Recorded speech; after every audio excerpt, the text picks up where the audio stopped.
They bought my sister a car for graduation while I took the bus, but when the award was announced, everyone went silent. Emotional hook.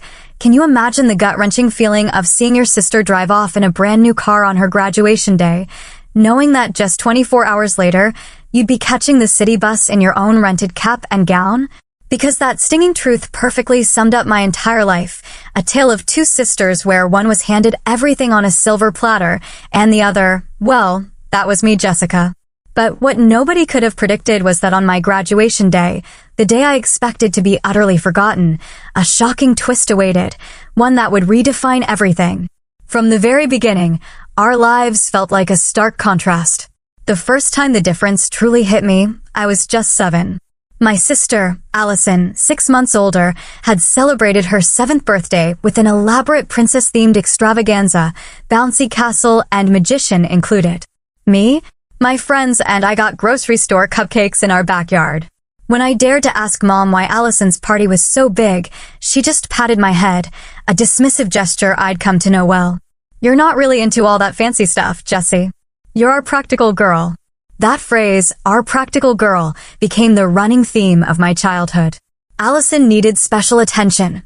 I was naturally independent. The pattern repeated with every single milestone. For my 10th birthday, I got a bike from a garage sale. Allison? A brand new one because she had trouble with balance. When Allison made the middle school B team in volleyball, my parents rearranged their schedules, taking off work early to attend every single game. But when I won the regional science fair in 8th grade, they couldn't make it. Allison, you see, had a dentist appointment. By the time I turned 15, I'd accepted my place. That summer, I got my first job at the local grocery store, bagging items and collecting carts, saving every penny for school clothes. Meanwhile, Allison went on lavish shopping sprees with Mom, coming home with bags bursting with a completely new wardrobe every season. One evening, helping Dad with dishes, I finally asked, "Why does Allison get new clothes while I buy my own?" He let out that familiar sigh, the one that always preceded an explanation for the glaring inequality. Your sister struggles with confidence, Jess. The clothes help her fit in. You've always been so secure in yourself. We're proud of how independent you are. The words stung, yet they were laced with a confusing pride. Was I really more capable, more mature? Or had my parents simply decided our roles early on and stuck to the script, no matter the cost to me? High school amplified the differences. Allison cycled through expensive hobbies, horseback riding, photography, private singing lessons, each passion funded without question. Me? I joined the debate team and the newspaper because, well, they were free. I worked weekends and summers, saving half for college, spending the other half on necessities. Senior year arrived, and with it, college applications. I'd maintained a perfect 4.0 GPA, secured my spot as valedictorian, and won several merit scholarships. Allison, bless her heart, had a solid B average at the same high school. During a family dinner in October, my parents proudly announced their college plan. We've set aside money for Allison to attend Westfield University, Mom beamed. It's expensive, but we know she'll thrive with the extra academic support they offer. I waited. The silence stretched, uncomfortable and heavy. What about my college? I finally asked, my fork clattering onto my plate. My parents exchanged that look, the one that said, "Oh, we hoped she wouldn't bring this up." Dad cleared his throat. "Well, Jessica, we figured with your grades and all those scholarships, you'd be set. Plus, you've always been so good with money. You've got that nice savings account from all your jobs." The realization hit me like a physical blow, a punch to the gut. They'd saved nothing for me. Every dollar had gone to Allison's future, assuming I'd just figure out my own. So, Allison gets a free ride and I get nothing? My voice sounded small, almost lost. "It's not nothing," Mom countered. "You have your scholarships, and we know how capable you are. Allison needs the extra support.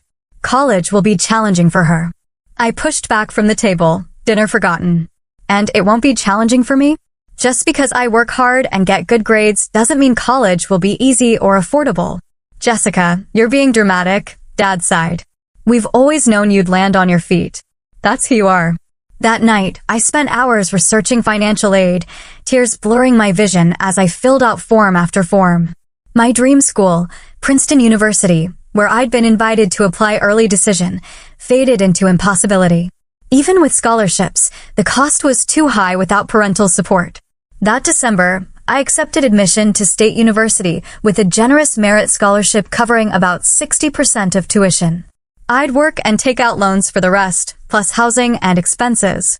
Meanwhile, Allison got her acceptance package to Westfield, complete with a college shopping spree to outfit her dorm room. The last half of senior year, I took on extra hours at work, stubbornly maintaining my grades. At graduation, I delivered my valedictorian speech, spotting my parents in the audience, beaming with pride as if they'd had anything to do with my success. Afterward, they took pictures, telling everyone how proud they were of both their girls, as if their support had been distributed equally. That summer, before college, was a stark preview. Allison's dorm shopping involved multiple trips to high-end stores, my parents spending thousands on decorations, supplies, and the latest laptop. For my dorm essentials, I scoured thrift stores and clearance aisles, buying only what would fit in my 2 suitcases. The contrast was agonizingly clear. Allison was being launched into adulthood with every imaginable advantage, while I was simply being released to fend for myself.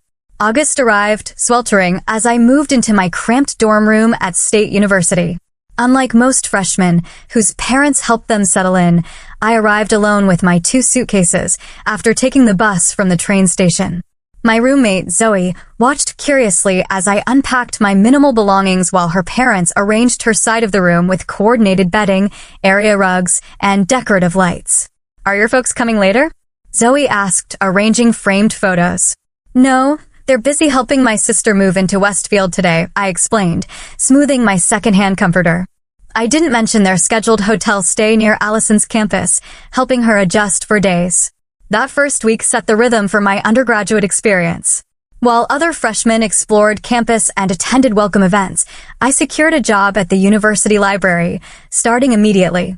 20 hours a week shelving books and staffing the circulation desk would barely cover my portion of room and board not included in my scholarship. Classes began, and I approached my education with the single-minded focus of someone who knew exactly what was at stake. Every assignment, every reading, every lecture mattered because I was paying for each minute with hours of work and future loan payments. I scheduled my classes in blocks to accommodate my work shifts, often racing across campus with minutes to spare. That October, I called home, as I'd been doing weekly. Mom answered, brimming with stories about Allison's first month. "She's joined a sorority, can you believe it? We just sent her money for the fees." Mom gushed. "And she might change her major from business to communications. She says it suits her personality better." When she finally asked about my classes, I shared my perfect grades and growing interest in research. Mom's response was perfunctory. "That's nice, dear. You've always been good at school." Midterm season arrived with crushing additional pressure. The library was cutting hours, and I needed supplemental income.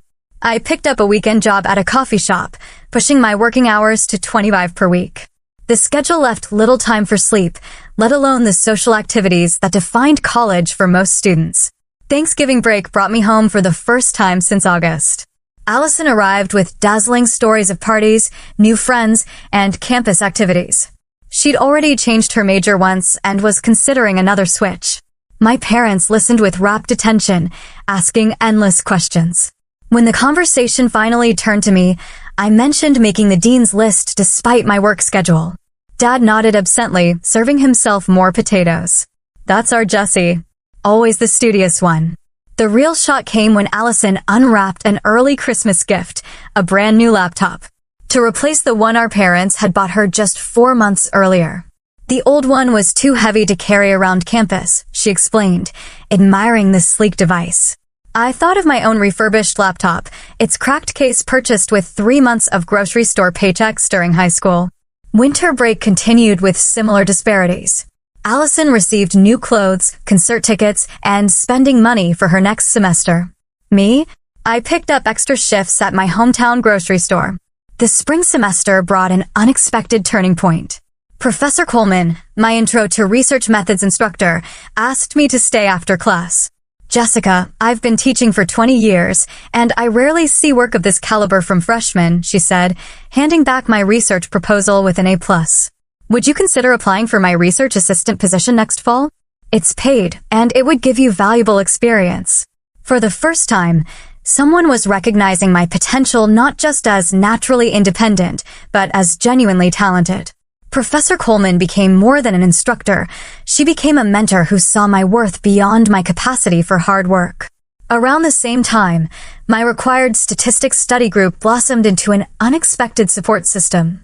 Maya, a journalism major working 3 jobs, and Tyler, a first-generation college student on scholarships, became friends who understood my situation in ways my family never could.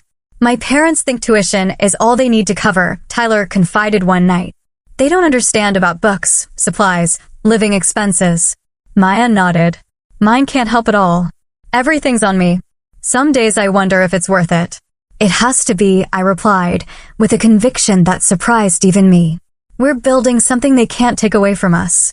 By spring finals, our trio had formed an unshakable bond, supporting each other through late-night study sessions and early morning coffee runs. When grades posted, all 3 of us had made the dean's list despite our demanding schedules. The last week of freshman year, I called home, excited to share my accomplishments, dean's list, acceptance to Professor Coleman's research position, an invitation to join the honors college. That's wonderful, Jessica, Mom said distractedly. Listen, can I call you back? We're helping Allison book her summer trip to Europe. Her art appreciation professor recommended this program in Italy, and we want to get her deposit in before spots fill up. I hung up and stared at the phone, a cold realization settling in. My academic triumphs would never compete with Allison's most basic needs in my parents' eyes. The pattern established in childhood was only becoming more pronounced. As freshman year ended, I faced the summer with determination, not disappointment. While Allison explored Italian art galleries on my parents' dime, I secured a research stipend through Professor Coleman that allowed me to stay on campus and work ahead. The foundation I was building might be less glamorous than my sister's European adventure, but it was mine, earned through merit rather than entitlement. Sophomore year started with a sense of purpose I hadn't felt before. Professor Coleman's research assistantship provided both income and invaluable experience. It even came with an unexpected benefit, a small office in the research wing I could use for studying. Meanwhile, my friend Tyler heard through the campus grapevine about a prestigious internship at the State Department of Education. You should apply, he insisted. They want someone with strong research skills, and that's literally what you do every day. Those internships always go to juniors and seniors, I objected. Just try, Maya chimed in. The worst they can say is no. Against my better judgment, I submitted an application, complete with a recommendation from Professor Coleman. 2 weeks and 3 interviews later, I became the first sophomore ever selected for the position. The part-time role would complement my research assistantship perfectly, opening doors to potential career paths. That Thanksgiving, I arrived home with legitimate professional accomplishments to share. Surely now my parents would recognize I was building something significant. The holiday table told a different story. Allison dominated conversation with tales of her semester abroad in Barcelona, which our parents had funded after she'd grown bored with her classes at Westfield. The Spanish lifestyle just speaks to me, she sighed dramatically. I'm thinking of switching my major to international studies. This would be her 3rd major change in less than 2 years, each switch extending her timeline to graduation, with my parents absorbing the additional costs without comment. When conversation finally turned to me, I shared news of my internship and research position. Oh, how nice, Mom said, with the same tone she'd use for a child's crayon drawing. Is that paying well? Are you able to cover your expenses? No congratulations, no pride, just practical concerns about my finances. I had an article accepted to the undergraduate research journal, I added, hoping for some recognition. Dad nodded. Always the bookworm. Don't work too hard, Jessie. College is supposed to be fun, too. Later that night, I overheard my parents discussing Allison's request for an apartment off campus for junior year. The dorms are too noisy for her to. Focus, Dad explained. If we want her to succeed, we should help her find somewhere quieter. The irony of this statement, given my perfect GPA despite working multiple jobs, felt like a physical pain in my chest. Junior year brought new challenges. My aging car, a high school graduation gift from my grandmother, broke down on the highway returning to campus. The repair estimate exceeded its value. Could you help me with a car loan? I asked my parents during our next phone call. Just until summer. I can increase my hours at work to pay you back. The awkward silence that followed said everything. We're really stretched thin right now, Jessica, Dad finally replied. Allison's apartment security deposit was substantial, and we just had to cover her summer school tuition since she dropped those spring classes. I understand, I said automatically, though I didn't. Not really. The loss of my car meant reliance on the erratic campus bus. My carefully choreographed schedule now included extra transit time, eating into precious study and sleep hours. Sometimes the last bus would leave the library before I finished my shift, forcing me to walk 30 minutes back to my apartment in the dark. That same semester, an unexpected dental emergency depleted my meager savings. The constant stress and poor nutrition had resulted in 2 cavities. With no dental insurance, the bill hit like a physical blow. Despite these setbacks, my academic star continued to rise. Professor Coleman included me as second author on a paper published in a respected journal. My work at the Department of Education led to an expanded role. The Honors College selected me to mentor incoming students. These professional and academic successes stood in stark contrast to my personal struggles. My apartment, shared with 3 other working students to minimize costs, was cramped and noisy. My meals consisted largely of ramen and whatever was on sale. My wardrobe remained unchanged since high school. Allison's junior year, from what I gathered during increasingly infrequent family calls, progressed in the opposite direction. Her fully funded apartment featured brand new furniture. Her 4th major switch had been approved, resetting some of her credits and potentially adding a 5th year to her university time. She joined an expensive fitness club because the university gym doesn't have the right vibe. Another cost our parents absorbed without question. Spring break of junior year marked the breaking point in my tolerance. I'd planned to spend the week catching up on research and getting ahead on my thesis proposal. A call from Mom changed everything. We're all going to Cabo San Lucas for spring break, she announced cheerfully. Allison's been studying so hard, and we thought a family vacation would be nice. Wow, that's short notice, I replied, my stomach sinking. When is this happening? Next week. We just booked the tickets, Mom said. Can you get the time off work? That question revealed how little they understood my reality. Getting time off would mean forfeiting a week's income one desperately needed. Purchasing a last-minute plane ticket was financially impossible. And studying hard for Allison meant something entirely different than my reality. I can't afford to miss work or buy a plane ticket, I explained. But you all enjoy the trip. Oh, Mom sounded genuinely surprised. Well, maybe we could help with the ticket if that's the issue. The selective generosity stung worse than no offer at all. They could fund a spontaneous international vacation for my sister and themselves, but had denied my request for a small car loan just weeks earlier. That's okay, I said, my voice tight. I have research deadlines anyway. While my family sent beach selfies from Mexico, I picked up extra shifts at the library to cover an unexpected rent increase. The contrast couldn't have been clearer. My sister's stress warranted tropical recovery. Mine was simply expected as part of my existence. Senior year approached with both promise and apprehension. My academic accomplishments had positioned me well for graduate school or career opportunities, but the financial tightrope I'd walked for 3 years was fraying dangerously thin. Student loan debt loomed. My work schedule had reached maximum capacity, and the emotional toll of my family's unequal treatment had created a wound no professional success could fully heal. Senior year began with a strange mixture of excitement and dread. Academically and professionally, everything was falling into place. Professor Coleman had recommended me for the department's highest honor, the Outstanding Research Contribution Award. My internship at the State Department of Education had converted to a paid fellowship with flexible hours.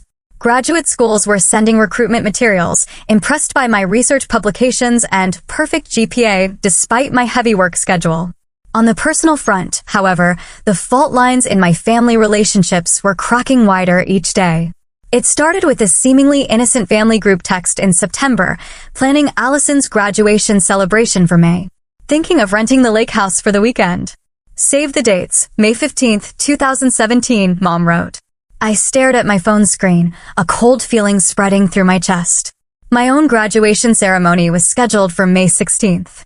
Not once had anyone asked about my graduation plans or mentioned celebrating my achievement. My graduation is on the 16th, I texted back. 3 hours passed before Dad replied, "Oh, is that the same weekend? Let me check Allison's schedule again." The next day came the follow-up, confirmed.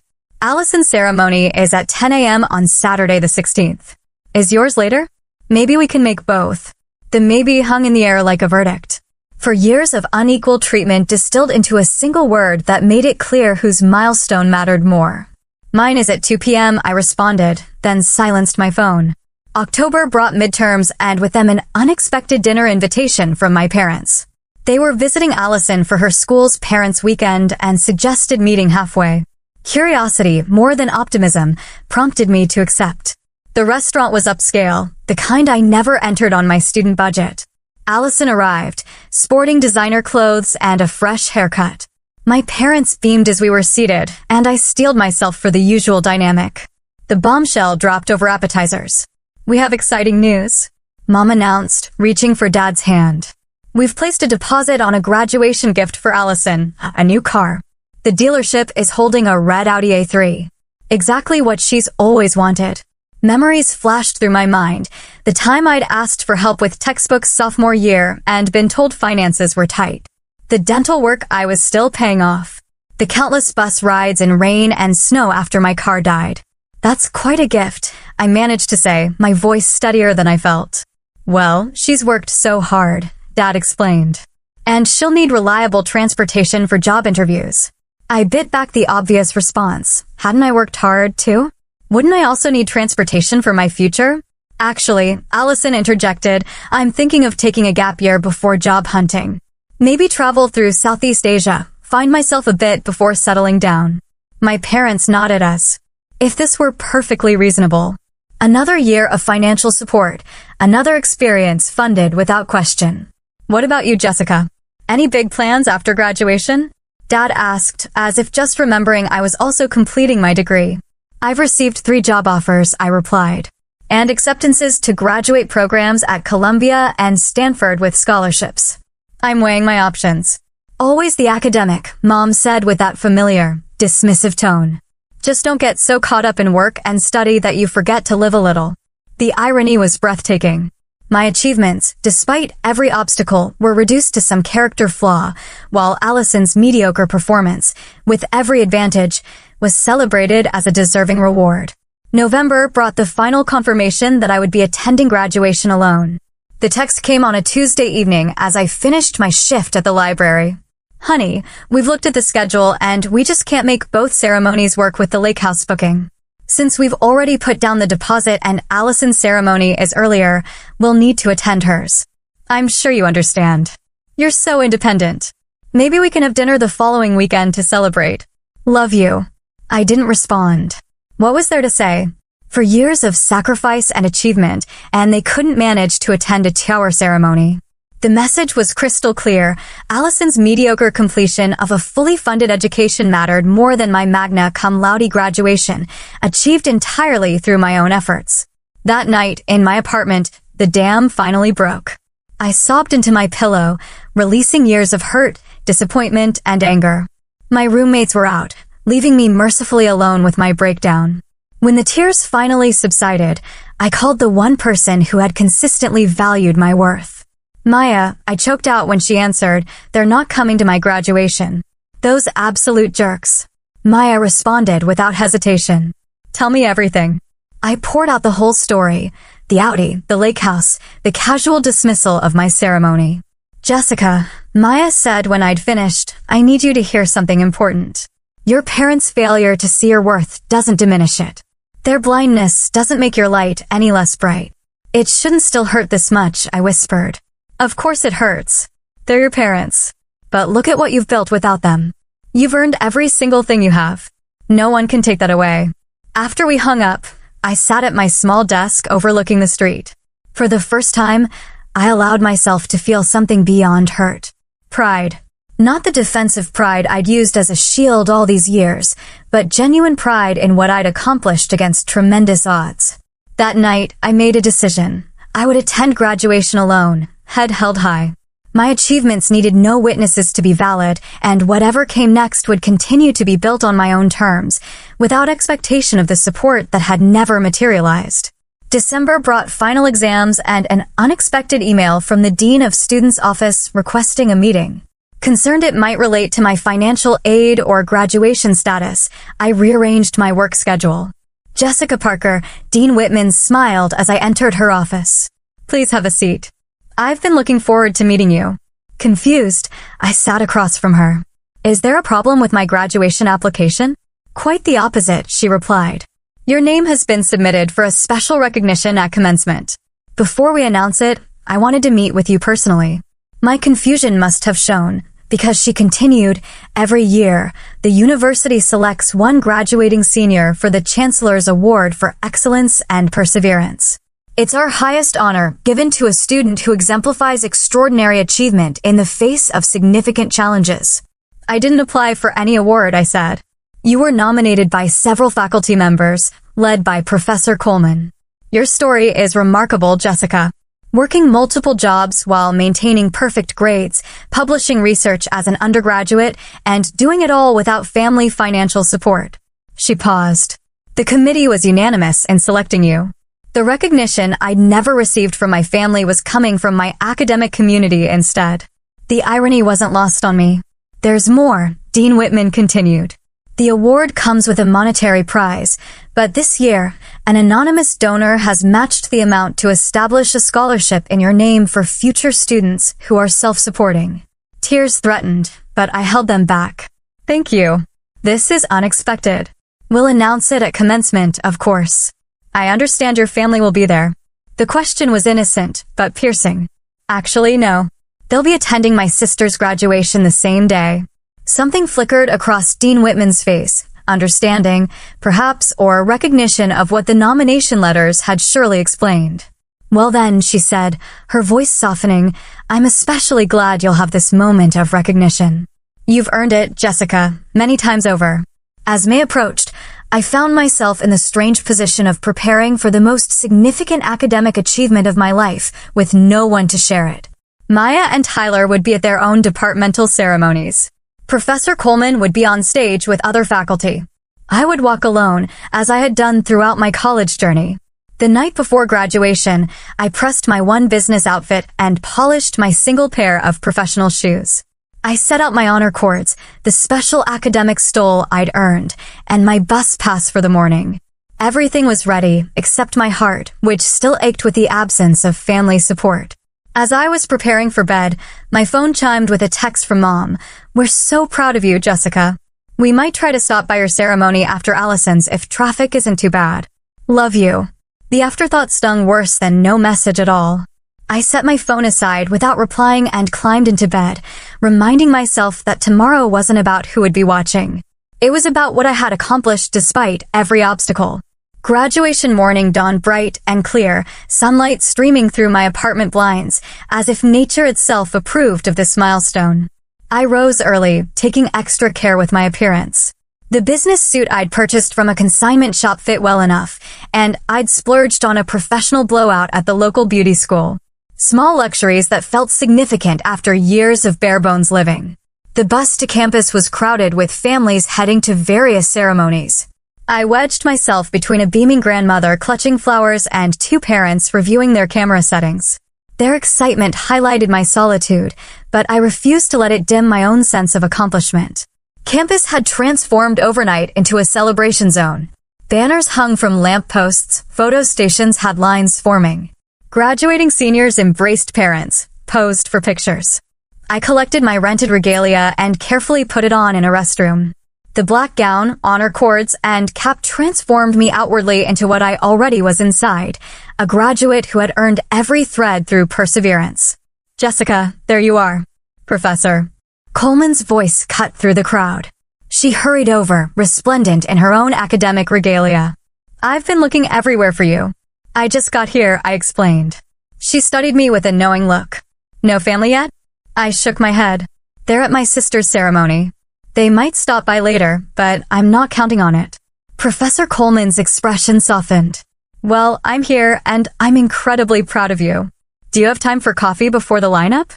There's something I'd like to discuss. We found a quiet corner in the nearly empty student center. You know about the Chancellor's Award, of course, she began. I nodded.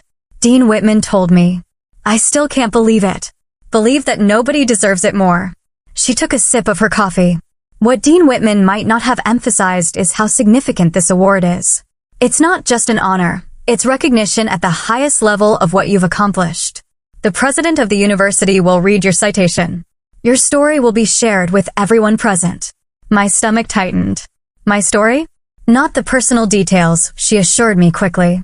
Just the fact that you worked your way through college independently, maintained perfect grades, contributed to published research, and secured prestigious jobs and graduate school offers. The thought of having my situation broadcast to thousands of attendees was uncomfortable. I'd kept my financial struggles and family dynamics private. I know that look, Professor Coleman said gently. You're worried about being exposed or pitted. But Jessica, what you've done isn't something to hide. It's something to celebrate. You're an inspiration to every student who's struggling to make it on their own. Her words shifted something in my perspective. Perhaps my journey wasn't just a series of personal hardships, but a testament to what was possible. The other thing, she continued, is that several department chairs and university benefactors have specifically asked to meet you at the reception. Your reputation has spread beyond our department.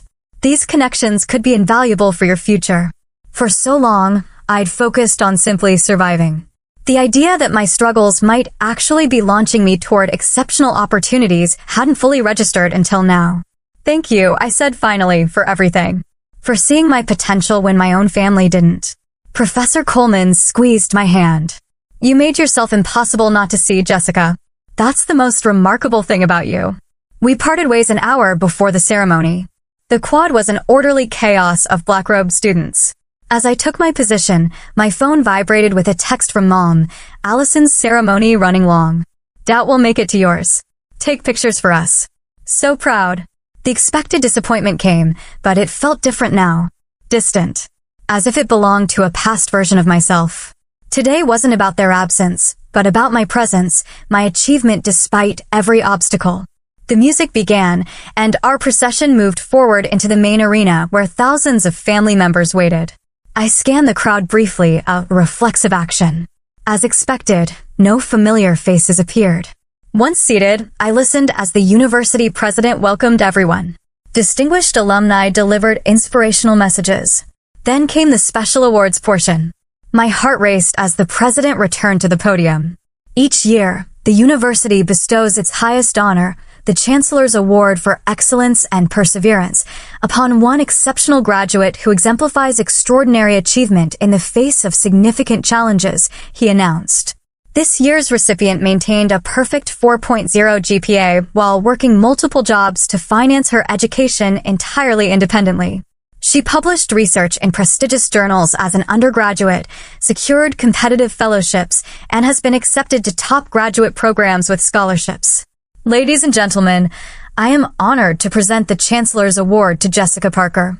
The audience erupted in applause as I made my way to the stage, conscious of every step, every breath. This moment felt surreal, as if happening to someone else. The president shook my hand and presented me with an engraved crystal award and certificate. Miss Parker will share a few words, he announced. I hadn't prepared a speech, but as I looked out at the sea of faces, the words came naturally. Thank you for this honor, I began. My journey through college has taught me that education is precious precisely because it isn't easy. Every class, every assignment, every early morning and late night represented a choice to invest in myself when easier paths were available. To any student facing obstacles that seem insurmountable, I want you to know that your struggles don't define you, they refine you. I paused, suddenly aware of movement at the back of the arena. People finding late seats, I assumed, and continued. I'm grateful to the professors who saw my potential, particularly Professor Coleman. I'm grateful to the friends who became family when blood relatives couldn't be present. And I'm grateful to this university for creating a space where determination can overcome disadvantage. The president stepped forward again. In addition to this recognition, I'm pleased to announce the establishment of the Jessica Parker Perseverance Scholarship, which will support future students who, like Miss Parker, are financing their education independently. This scholarship ensures that her legacy of determination will benefit generations to come. As I returned to my seat amid continued applause, I noticed 3 latecomers being ushered to seats along the aisle, my parents and Allison. Their expressions registered shock as they looked from me to the stage and back again, clearly trying to process what they'd just witnessed. They hadn't expected to enter during my moment of triumph, to see their neglected daughter being celebrated by thousands while they scrambled for seats. Our eyes met briefly. In my parents' faces, I saw confusion mixed with something else, perhaps the first genuine recognition that they had underestimated me all along. Allison's expression was easier to read, pure surprise with an unmistakable edge of jealousy. I turned away, focusing instead on the ceremony. Their presence or absence no longer defined this moment. I had built something they could neither take credit for nor diminish. For perhaps the first time in my life, I felt truly and completely free of the need for their approval. The remainder of the ceremony passed in a blur of emotions. When my name was called again to receive my diploma, the audience's applause seemed to linger longer. As I crossed the stage, I caught sight of Professor Coleman among the faculty, her face alight with pride. After the ceremony ended, I made my way to the department reception alone, the Crystal Award tucked carefully in my bag. I had just enough time before my evening library shift to make an appearance, thank my professors, and slip away. I never expected to be intercepted by my family near the reflecting pool. "Jessica," Mom called, waving frantically. "Wait up." I paused, watching them hurry toward me, still processing what had happened. "Why didn't you tell us about the award?" Dad demanded without preamble. "We would have made arrangements to be here from the beginning." The old Jessica might have apologized, might have minimized the achievement. The woman I'd become simply stated the truth. "I didn't think it would change your plans." Allison's graduation and celebration took priority. "That's not fair," Allison interjected. "We didn't know you were getting some big award. And would it have mattered if you did?" I asked quietly. For years of perfect grades, multiple jobs, and research publications didn't warrant your attention. Why would an award change that? My parents exchanged uncomfortable glances, reality finally beginning to penetrate. "We're very proud of you," Mom said, reaching for a hug I didn't step forward to receive. "So proud. This is just unexpected." "It shouldn't have been," I replied. "Nothing I achieved today happened overnight. I've been excelling for years while you focused elsewhere." Dad shifted awkwardly. "Look, we came to celebrate. We're here now. Let's not ruin the moment with accusations." "I'm not accusing. I'm stating facts." My voice remained calm. "And I appreciate that you made it for the last few minutes, but I have other plans now. People are waiting for me." "We thought we'd take you to dinner," Mom said, clearly thrown by my lack of enthusiasm. "The reservation isn't until 7, but maybe we could move it up." I thought of the department reception where Professor Coleman and others were expecting me, of the friends who had supported me daily rather than as an afterthought. "I can't. I have previous commitments with the people who have been here for me all along." I gestured toward the academic buildings. "But thank you for the offer." "Jessica," Dad began, but I cut him off with a raised hand. "Today isn't about making you feel better about your choices. It's about celebrating what I've accomplished despite them. I hope you enjoyed the ceremony, and I'll see you at some point before you head back." Without waiting for their response, I turned and walked toward the department reception. For the first time, I felt no guilt, no obligation to manage my family's feelings at the expense of my own. The liberation was as sweet as the academic victory itself. The department reception buzzed with conversation and laughter as I entered the ornate old lecture hall. Faculty mingled with graduates and their families. I paused at the threshold, suddenly conscious of arriving alone while clusters of family groups dominated the space. "Jessica, over here." Professor Coleman waved from across the room. "Here she is." Professor Coleman beamed as I reached their circle. "Jessica, I'd like you to meet Dean Harrison and these distinguished alumni who've been very interested in hearing about your work." The next hour passed in a whirlwind of introductions, questions about my research, and discussions of my future plans. These strangers engaged with my academic journey with more genuine interest than my family had shown in 4 years. A prominent alumna who ran a major research foundation pressed her business card into my hand. The Dean of Graduate Studies mentioned scholarship opportunities one hadn't known existed. "You've made quite an impression," Professor Coleman murmured. "That was Victoria Chin who gave you her card. Her foundation funds some of the most innovative research in our field." "I never expected any of this," I admitted, overwhelmed by the sudden rush of opportunities. "Get used to it," she smiled. "Excellence is magnetic, especially when it's achieved against the odds." As the reception continued, I caught glimpses of other students with their proud parents. Under normal circumstances, the sight might have triggered familiar pangs of longing. Today, surrounded by professional connections and academic mentors who valued my achievements, the absence felt less acute. The reception was winding down when Professor Coleman touched my elbow.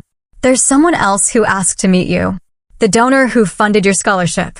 She led me to a quiet corner where an elegant older woman waited. "Jessica, this is Dr. Eleanor Wright, class of 1978. Dr. Wright, our Chancellor's Award recipient, Jessica Parker." The woman extended her hand with a warm smile. "It's a pleasure to finally meet you, Jessica. I've heard so much about your journey." "Thank you for your generosity," I said, shaking her hand. "The scholarship will make a tremendous difference for students like me. That's precisely why I wanted to establish it." She gestured to 2 nearby chairs. "Do you have a moment to talk?" As Professor Coleman excused herself, Dr. Wright and I sat down. "I was you 47 years ago," she began without preamble, working multiple jobs to put myself through school while watching my brother receive every advantage. The details differ, but the story remains remarkably similar. The unexpected connection caught me off guard. "How did you handle it?" "Not as gracefully as you," she admitted with a slight smile. "There was a lot of anger, resentment. It took years of therapy to understand that the disparity wasn't about my worth, but about my parents' limitations. They simply couldn't see beyond their own biases and expectations." "Did they ever recognize what they'd done?" I asked, the question escaping before I could consider its presumption. Dr. Wright nodded slowly.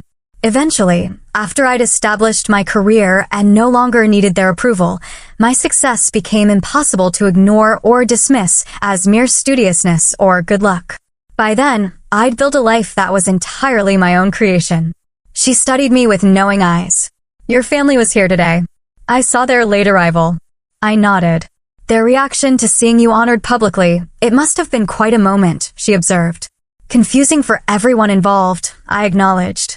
"They seemed shocked, maybe a little embarrassed." "I'm still processing it myself." "That's the beginning," Dr. Wright said. "This moment, this public recognition, has disrupted the narrative they've built around you and your sister. They can no longer maintain the fiction that your achievements are expected while hers deserve celebration." Her insight struck a chord so resonant it almost hurt. "What happens next?" "That depends on them and on you. Some parents can grow and acknowledge their mistakes. Others double down on their established patterns. Either way, your path forward remains the same. Continue building your life on your terms." She reached into her handbag and produced a business card. "My foundation focuses on educational equity. We're always looking for voices that understand the experience from the inside. When you're ready, I'd like to discuss possibilities." As she rose to leave, Dr. Wright added one final thought. "Remember this, Jessica. The greatest revenge against unfair treatment isn't anger or resentment. It's spectacular success coupled with genuine happiness." I think you're well on your way to both.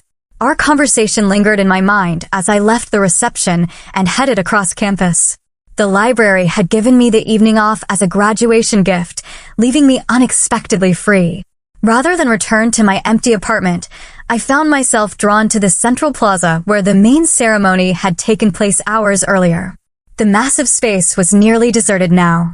I sat on a bench overlooking the scene, reflecting on the day's events and Dr. Wright's words. The sound of approaching footsteps broke my reverie. Looking up, I saw my family walking tentatively toward me. "We figured we might find you here," Dad said, hands in his pockets. "You always liked quiet places to think." His observation surprised me. I hadn't realized he'd noticed such details. We were hoping we could still have that dinner, Mom added. Our reservation isn't for another hour. I studied their faces, searching for the right response. Allison hung back slightly, her expression unreadable. Why no? I asked finally. What changed between this morning, when my graduation was an afterthought, and this evening? The directness of my questions seemed to catch them off guard. They exchanged glances before Dad spoke. Seeing you up there being honored like that, it made us realize we might have misjudged some things. Might have. The words slipped out. We did misjudge, Mom amended quickly. We've taken your success for granted while pouring resources into supporting Allison. We thought we were doing what was best for both of you based on your different needs. But we never asked what you needed, Dad continued. We just assumed you didn't need anything. Their acknowledgement should have felt vindicating. Instead, it highlighted how fundamentally they had misunderstood me for years. My independence hadn't been innate.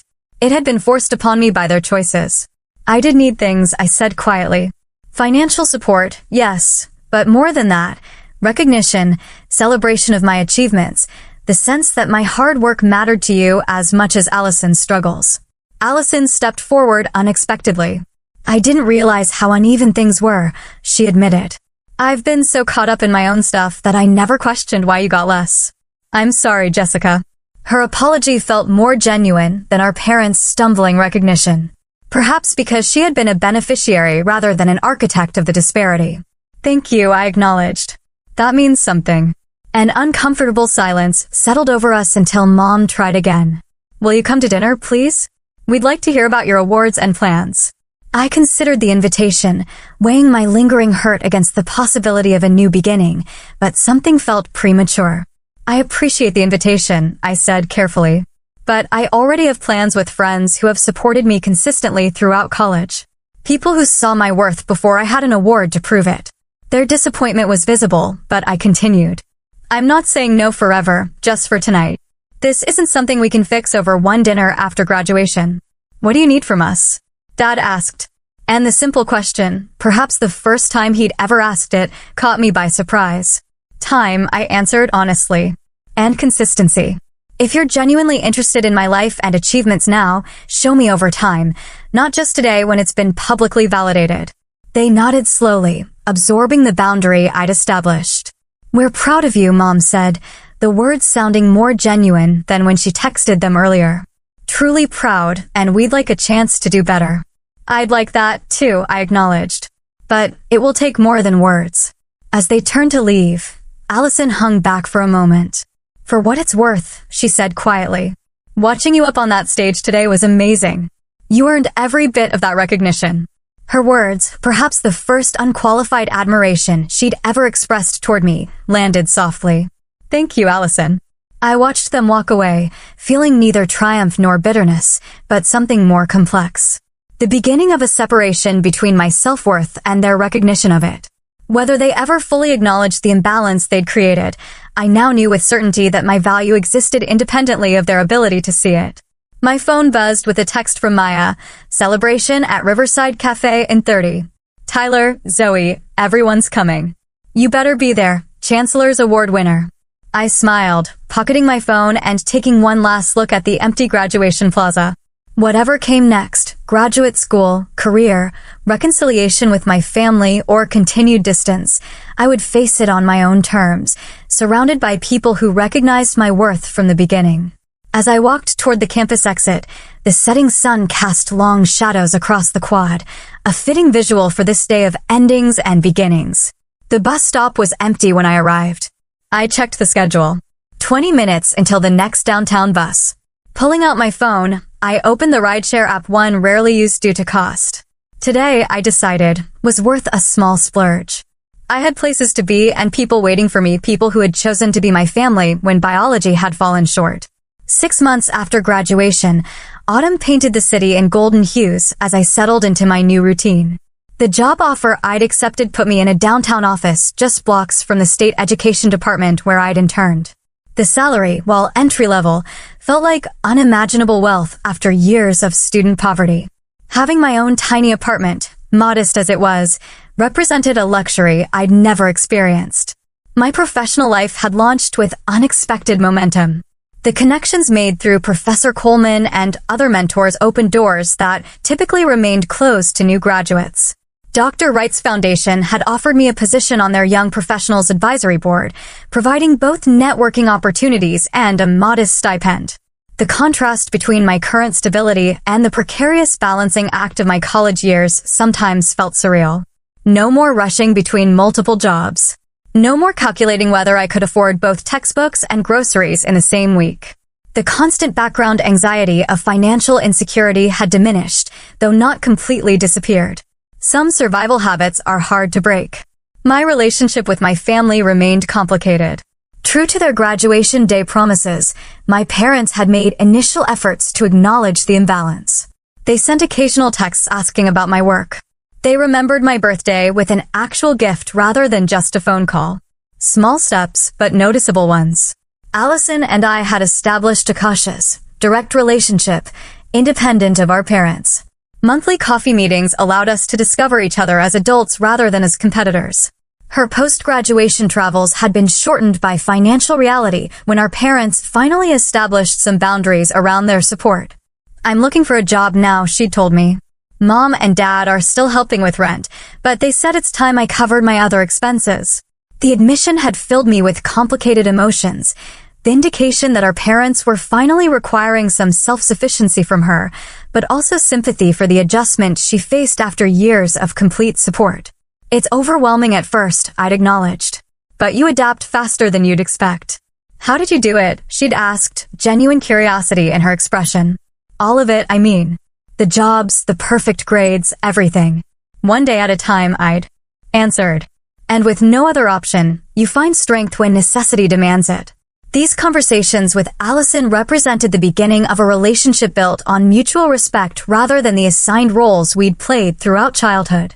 Whether it would develop into genuine closeness remained uncertain, but the possibility existed where it hadn't before. With my parents, progress came more slowly. The patterns established over 2 decades couldn't be undone in months. Their first visit to my new apartment had been revealing. They'd brought housewarming gifts and awkward enthusiasm, trying to demonstrate interest in my independent life. Yet, old habits emerged in subtle ways. Questions about when I might find a more prestigious position, suggestions about decor that reflected their tastes rather than mine. "We are so proud of how you've landed on your feet," Dad had said while inspecting my modest living room. "Always knew you would, of course." The comment had triggered a familiar sting. The suggestion that my success was inevitable rather than hard-won. This time, however, I'd found words for the feeling. "I didn't land on my feet by accident," I'd responded calmly.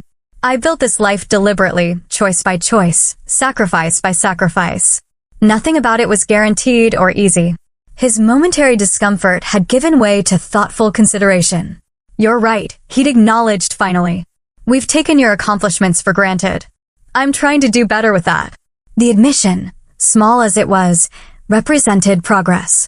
Not the complete reckoning I might have once craved, but a step toward mutual understanding. At the suggestion of Dr. Wright, I'd begun working with a therapist specializing in family dynamics. Those weekly sessions provided space to process years of disparate treatment and its impact on my self-worth. I learned that while I couldn't change my past, I could reshape its meaning and influence on my present. "The patterns in your family weren't your fault," my therapist often reminded me. "But healing from them is your responsibility." That healing took various forms. Some days it meant establishing clear boundaries around family interactions. Other days it involved acknowledging the grief for the parental support I'd never received. The hardest work came in separating my sense of value from external validation, recognizing that my worth existed independently of anyone's ability to see it, even my parents. The most unexpected aspect of healing came through mentoring. The scholarship established in my name had selected its first recipient, a brilliant sophomore working 3 jobs to finance her education. Our monthly meetings to discuss her progress became a highlight of my schedule. In supporting her journey, I found myself reclaiming pieces of my own experience, transforming them from wounds into wisdom. "How do you deal with the unfairness?" she'd asked during our most recent conversation, watching other students get everything handed to them while you work yourself to exhaustion. The question had struck at the heart of my own ongoing healing process. The unfairness doesn't disappear, I told her honestly. But its power over you can. When you build something entirely your own, brick by painful brick, no one can ever take credit for it or take it away from you. There is freedom in that, even when it comes at a high cost. Her nodding response had reflected understanding beyond her years. In helping her navigate her challenges, I was continuously reinterpreting my own. Perhaps the most profound shift came in recognizing that the hardships I'd faced had shaped me in ways I wouldn't trade. The self-reliance, work ethic, and resilience forced upon me by circumstance had become strengths I now claimed by choice. The unfair treatment that might have broken me had instead forged something unbreakable. That realization didn't excuse my parents' favoritism or erase the hurt it had caused, but it allowed me to carry that history differently. Not as a burden of resentment, but as testimony to my capacity to thrive despite obstacles. Last weekend, I'd returned to campus for a small ceremony honoring scholarship donors and recipients. Professor Coleman had joined me, our relationship evolving from mentor-student to genuine friendship. We'd walked familiar paths, reminiscing about late nights in the research lab and celebrating how far I'd come. "Do you know what I admire most about your journey?" she'd asked as we passed the library. "My stubborn refusal to quit?" I'd suggested with a smile. "Your ability to transform pain into purpose," she'd corrected. Many people experience unfairness. If you use it to create something beautiful, not just for themselves, but for others. Her observation had captured precisely what I was still learning, that the greatest freedom from past wounds comes not just from healing them, but from repurposing them into foundations for growth. As the scholarship reception ended, I'd watched my recipient chatting animatedly with faculty members, her confidence growing visibly. In her determination, I saw echoes of my younger self, but with one crucial difference. She wasn't completely alone in her journey. The support structure I'd never had was now taking shape for her and others who would follow. That night, back in my apartment, I'd written in my journal about the full circle moment. The entry concluded with words that felt like both an ending and a beginning. Perhaps this is the most powerful response to unfair treatment, not just to overcome it personally, but to ensure it stops with you. To transform the painful pattern into its opposite. My parents' favoritism taught me the wrong lesson about my worth, but the right lesson about what truly matters in life. Not what's handed to you, but what you build yourself. Not what you're given, but what you give. Not the approval you seek from others, but the standards you set for yourself. This journey of healing remains unfinished. Some days the old hurt resurfaces unexpectedly. Some family interactions still activate patterns established in childhood. But the difference now is that I recognize these triggers without being defined by them. The story of my life is no longer primarily about what was withheld, but about what I've created in its absence. If there's one truth I've learned through all of this, it's that our most painful experiences often contain our most powerful gifts. Not because the pain itself has value, but because overcoming it reveals strengths we might never have discovered otherwise. The unequal treatment that once defined my family story has become just one chapter in a much larger narrative I'm writing for myself. One choice, one day, one act of creation at a time. Have you ever had to create your own path when others seem to get an easier road? I'd love to hear your stories in the comments below.